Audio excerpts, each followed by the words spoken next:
Yes, YouTube, we are back, giving it another go to download a video that actually uploads properly. The last one just glitched all throughout. I think it's because I downloaded it onto an SD card. Is that even focused? Yeah, it is. Downloaded onto an SD card, which just completely fucked the whole thing. So yeah, not going to do that again. Just my MacBook's got fuck all storage, so need to find a way around that. It's looking like external hard drive potentially. So yeah, we'll give that a go. But off to train pull. It's probably going to be a slightly reduced volume session because I was ill the other week and I still feel kind of shit. I don't really feel shit, but I've still got symptoms of being ill, so I don't really want to push it and just be more ill.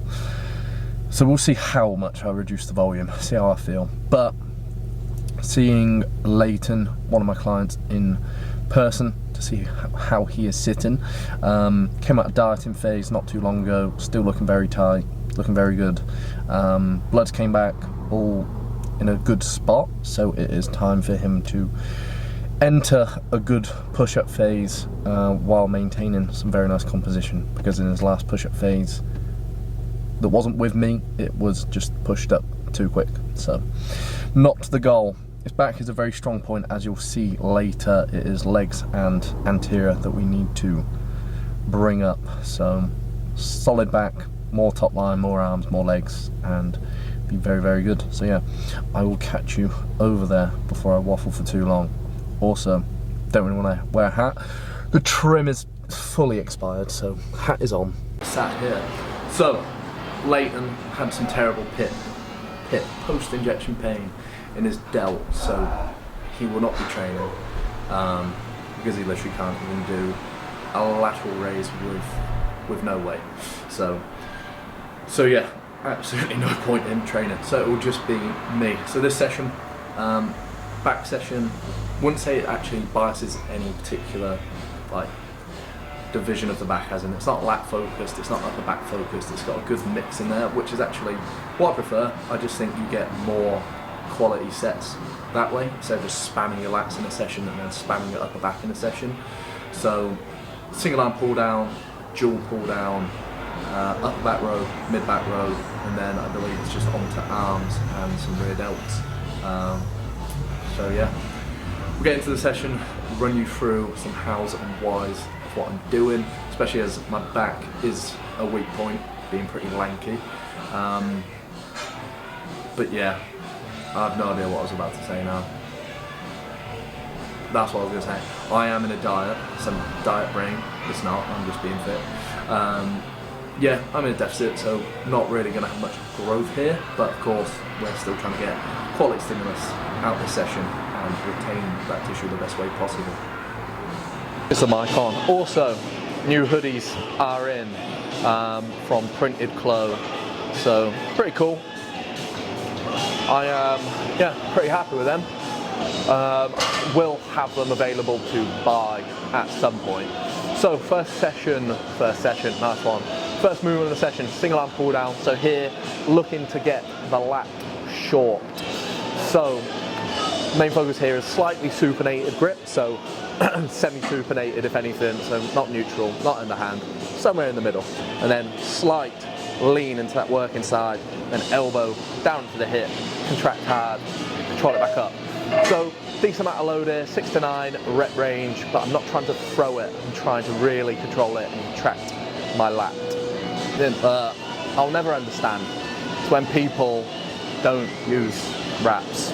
Like, if your grip is going to fail before your back does, have you taken your back to failure? No, you've got reps left in the tank. There's a missed stimulus there. And if you're doing that over a long period of time, over a load of sessions, that is going to be a lot less growth in the long term. So wraps aren't cheating. We're not powerlifters. We're not trying to move, a certain weight. We are trying to get as big as possible and get as many reps as possible. So get them on.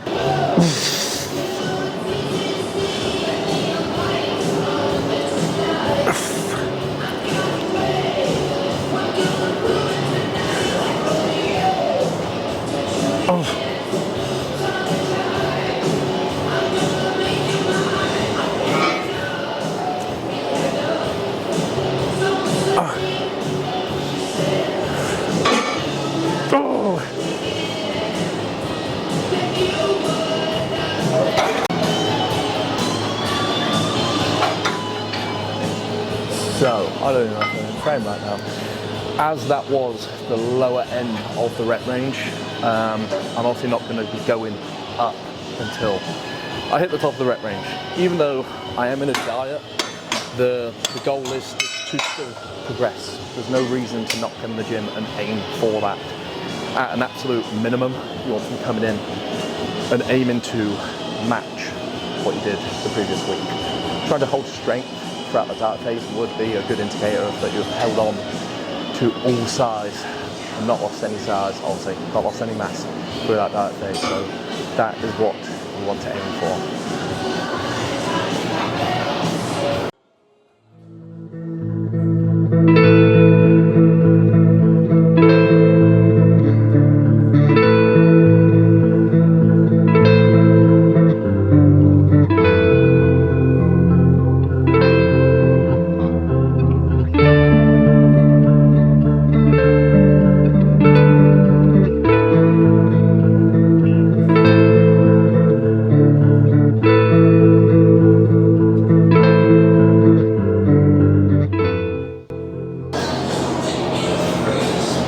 Another thing to think about here is what is your weaker side. Always start with your weaker side. See what you get there, match it with your stronger side. If you have that kind of strength imbalance, there's no point doing more reps on the stronger side because you can. Because then what you're going to do, you're only going to make that imbalance worse. It may not be a visual size imbalance, but I would say, you know, using more load, more reps on one side would lead to an increased size on one side, if that makes sense. Horrendous wording, but hopefully you got what I mean there.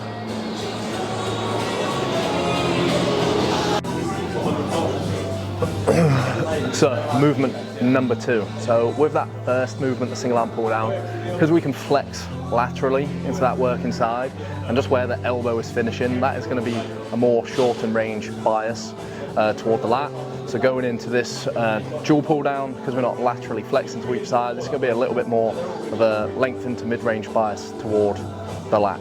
So that is why we've got, you know, a pull down, like 2 pull downs consecutively, essentially. Also, mic receiver's, you know, probably about to die, so video might end here, I don't know. But kind of, if I said at the start, slightly reduced volume setup today, just because still half ill-ish. So yeah, is what it is.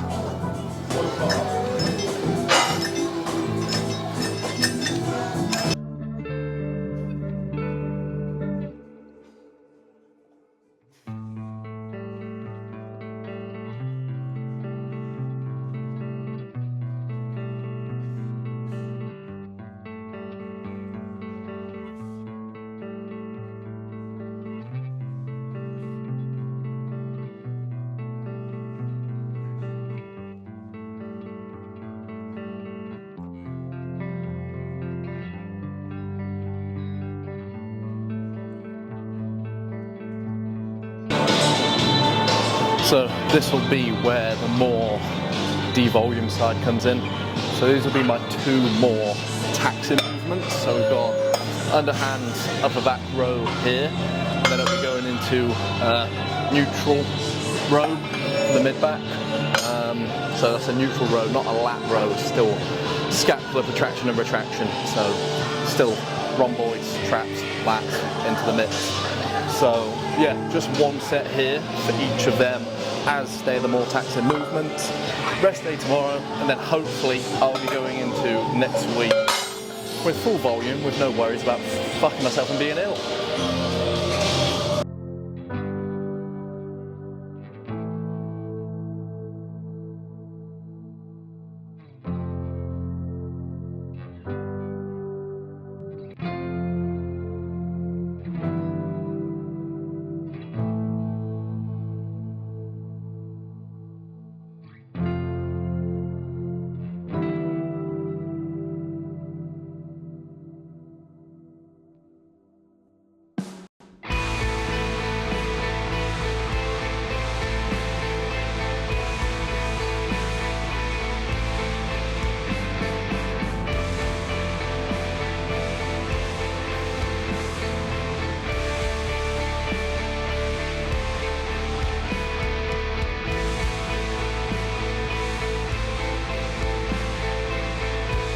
I usually actually do this section at Ultraflex, so I haven't actually been on this machine for a while, and I think my best on is maybe 85, maybe 90, but ages ago I was in there and basically started dieting. We had Lantus in, so basically went hypo, so I felt weak as piss, and did like 3 plates aside, sorry.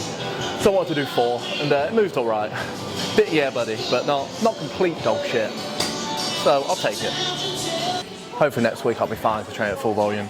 But still, weight's been coming down. New low today, like I said, about 13, 14 pounds now in 5, 6 weeks, something like that. But yeah, either way, get on with the set now. Yeah, come on.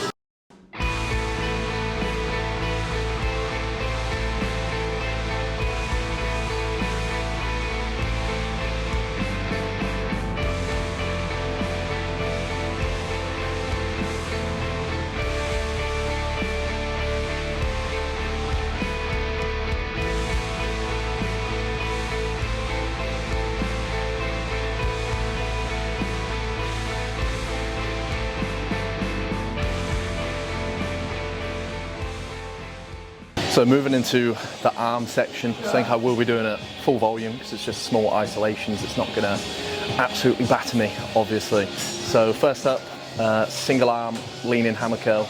Only real reason of doing it single arm and lean-in is just that added bit of stability from, you know, holding on to. I'm just using the side of a cable stack, and just being able to really focus on one arm. So I've got one arm a bit stronger than the other, so I just want to give absolute equal stimulus to each arm. So once again, start with a weak, match with the stronger side.